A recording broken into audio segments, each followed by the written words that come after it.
Welcome back to the panel discussion, Driving IT Modernization in Government, sponsored by Sapient on federalnewsradio.com and 1500 AM. I'm Jason Miller. My guests today are Chad Sheridan, the Chief Information Officer of the Agriculture Department's Risk Management Agency, Jeff Weiner, the Deputy Executive Officer of the National Institute of Diabetes and Digestive and Kidney Diseases at the National Institutes of Health, and Nathan Brewer, the Vice President for Sapient Consulting Public Sector. We were just ending with the idea of bringing in some outside ideas, understanding where you live is not necessarily where all the best ideas come from. So Chad, you're about to jump in, talk a little bit about how you kind of reach out to the outside. It starts with the attitude from the top. I think we have to encourage by our actions this notion that all good ideas do not come from our own experience. So whether it's encouraging and showing people that the leader gets out and talks with other agencies, or introducing our staff to, hey, did you go talk to this agency, or did you go talk even outside of USDA, which is a foreign concept to a lot of people.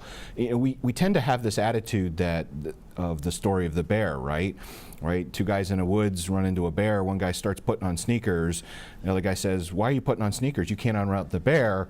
He says, I don't need to outrun the bear, I just need to outrun you. We take that attitude with our brother and sister federal agencies, and it makes no sense, right? If we can't learn lessons from somebody else, if we can't collaborate and use shared services or use shared ideas, there's no way each individual agency is going to be able to solve all these problems ourselves. And it's interesting you bring up shared services. We're going to get there probably as part of the conversation. But USDA is a huge proponent of shared services. I mean, you guys were one of the first ones to go email to the cloud as one example. And that it was not an idea that a lot of other agencies were doing at the time. And it's worked well, I've heard. In some cases, yes. In some cases, it could get better. I think one of the things we're looking at is obviously the top-down guidance is to use shared services, whether it's in the executive order for cybersecurity, in the OMB memorandum on agency reform, it's going to be in the MGT Act. All of those things are the push. It makes sense for those things that are not differentiating the mission. But I think we have to approach it from a different mindset. We have tended to approach it from a provider's mindset. So I'm a shared service provider. How do I consolidate and go at it from that? I think we go back to what are the requirements for those shared services? So if I have human resources, if I have procurement, if I have data center hosting, end user services, what are my requirements?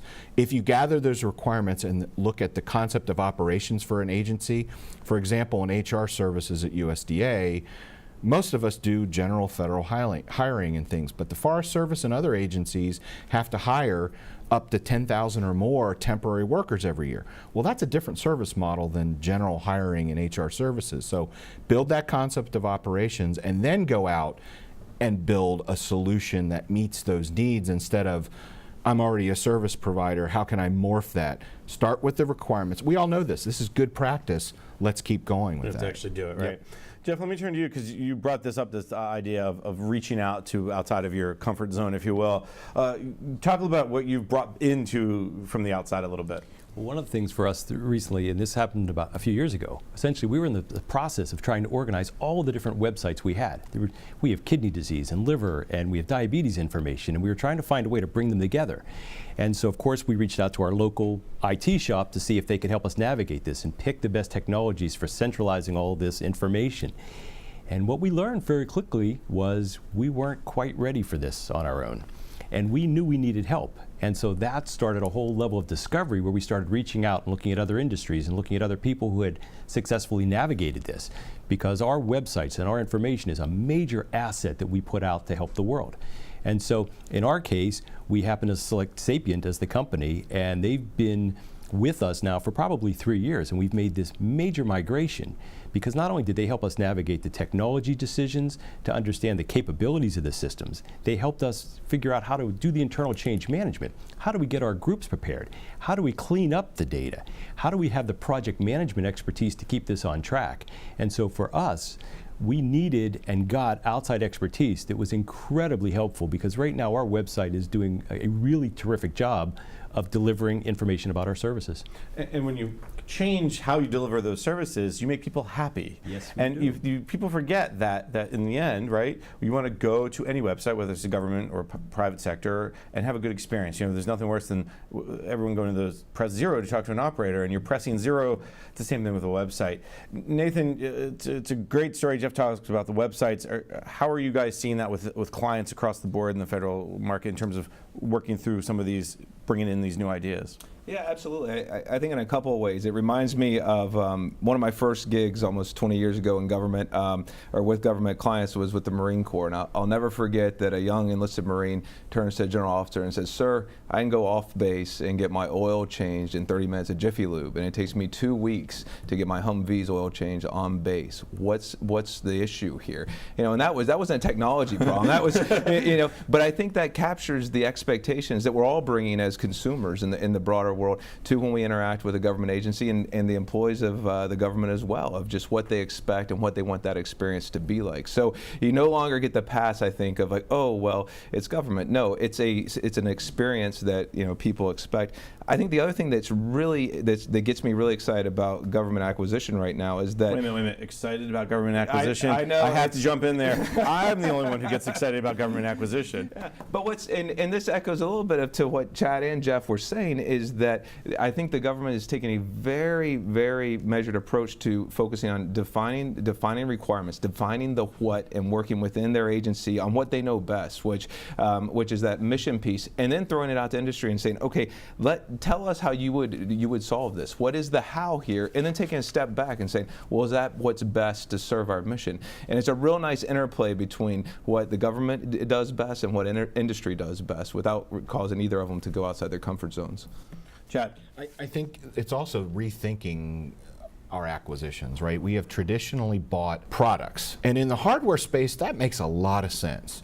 But in the services space, if I try to write the requirements for a software product, a system, and assume that I've got all that right up front and I can put a fixed price or even a cost plus contract in place, and I'm going to get the product, one, I think we're abdicating our government responsibility to our users for that product, right? And two, there's no way in a non-physically limited software world that we know what the requirements are up front. So as you try to move to a more agile model, I think you use your acquisitions more on, I'm buying development services, right, and the expertise that they bring to the table on how to build it, but ultimately it's my responsibility to deliver the capability to my mission, not my contractors. That's where we need to make that abstraction. I knew you were going down the path of Agile. I thought that's where Nathan was going to go for a second when you started saying it's exciting, and because the move towards Agile is really all about that user experience piece. You hear it from the U.S. Digital Service or AT&F or some of the other digital services organizations and agencies. Nathan, from your perspective, is that Agile conversation, is it much more comfortable now than maybe a year or 2 or 3 ago? Oh, absolutely. And I think even if you look at not just Agile, but the move to DevOps, I mean, it's really making O&M, sexy. I mean, it's in terms of the ability to take an O&M function and have it continually evolve and respond to users' needs and to what the agency needs. And that, I think, has been a massive shift in just how government IT organizations are just envisioning how they continue to provide those services. Jeff, let's talk about that website project real quick again. Did Agile play a role in it, or how did you ensure that the users, because your customers, had the proper say, if you will?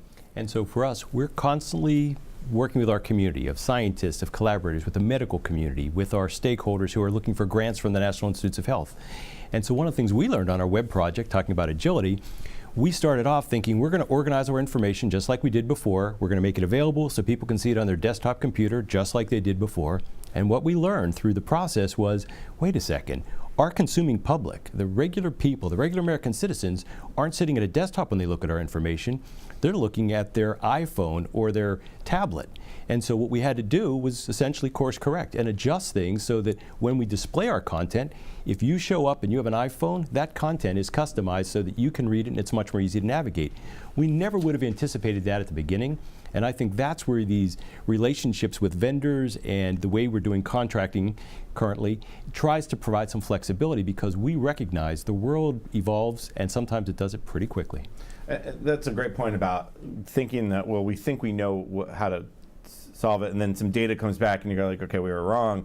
Chad, you probably have the same experience with farmers. You're thinking, well, farmers, they go in the field all day and they go back to their desks at night and they input their data, and you're finding it's much, I know you're not into the data, but it's a different, the farmers are acting differently. I'm talking to people like Darren Ash, your colleague at USDA, and some others.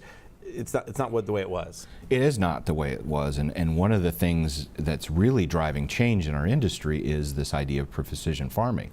So I've got GPS-enabled devices that originally were only on the high-end, the $300,000 plus machines. So the penetration in the market was limited for a while. Now you've got these aftermarket sellers to where penetration into the market for high precision GPS driven farming is there.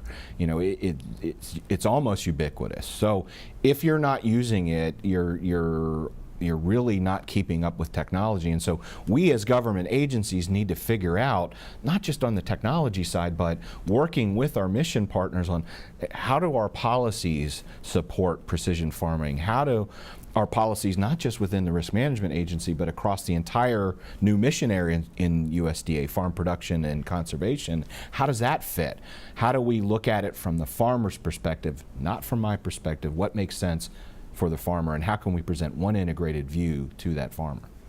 Nathan, I think Chad brings up a really interesting point, and really what he's getting is the innovation that's happening all around us. It's one thing for Chad or Jeff to say, well, we have innovation internally, but there's innovation on the consumer or the customer side. How do you guys at Sapient work with your federal clients to say, hey, don't forget to look at precision farming and how GPS is everywhere now? Yeah, I think one of our mantras from when we founded the business was to bring the best of all of this big global commercial corporation to bear for our clients in the public sector.